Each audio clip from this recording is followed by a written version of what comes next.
Welcome to our channel. కళాకారులకు పుట్టినిల్లైన తిరువూరు ప్రాంతంలో ఎందరో కళాకారులు ప్రతిభ ఉన్న వెలుగులోకి రావట్లేదు. వారికి తగు ప్రోత్సాహాన్ని అందించి వారిలోని ప్రతిభను మరింత వెలుగులోకి తీసుకొచ్చి సమాజానికి ఉపయోగపడే విధంగా చేయాల్సిన బాధ్యత ప్రతి ఒక్కరిపైన ఉంది. ఎంతో కాలంగా తన సృజనాత్మక ఆలోచనలతో విభిన్న రంగాల్లో ప్రతిభ కనబరుస్తూ ఎన్నో అవార్డులు, రివార్డులు, ప్రముఖుల ప్రశంసలు అందుకున్న ఎన్టీఆర్ జిల్లా తిరువూరుకు చెందిన అమిదిపురం రంగారావులో దాగి ఉన్న కళా నైపుణ్యం గురించి ఈ వీడియోలో వివరిస్తాను. అమిదిపురం రంగారావు అంటే బహుశా ఎవరికి తెలియకపోవచ్చు. ఆయన 60 సంవత్సరాల క్రితం తిరువూరులో ఫోటో స్టూడియో నెలకొల్పి ఎందరికో ఫోటోగ్రఫీలో శిక్షణ ఇవ్వడమే కాక కళాత్మకంగా ఫోటోలు తీయడంలో దిట్ట. ఆయన స్థాపించిన వాణి ఫోటో స్టూడియో పేరు చెబితేనే రంగారావు అంటే ఎవరికైనా తెలుస్తుంది.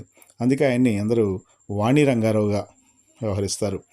ఆయన పద్మశ్రీ ఘంటసాల కల్చరల్ అసోసియేషన్ను 30 సంవత్సరాల నుంచి నిర్వహిస్తూ గాయకులకు ప్రోత్సాహాన్ని ఇవ్వడమే కాకుండా ప్రముఖ గాయకులైన సుశీల, రామకృష్ణ వంటి వారిని తిరుగు తీసుకొచ్చి స్టార్ నైట్స్, మ్యూజికల్ నైట్స్ నిర్వహించి ప్రజలకి వారి ప్రతిభని వెలికి తీసే విధంగా కృషి చేశారు.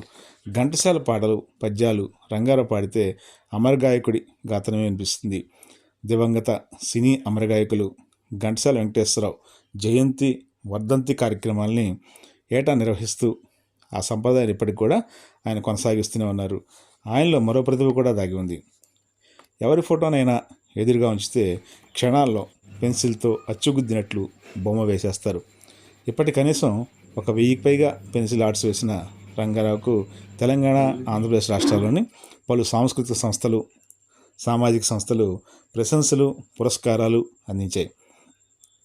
రాజకీయ నాయకులు, సినీ నటులు, ప్రముఖుల చిత్రాలను అలవోకగా పెన్సిల్తో చిత్రిస్తున్న రంగారావుకు ఈ కళలో దీటైన వారు ఎవరు లేరని చెప్పవచ్చు.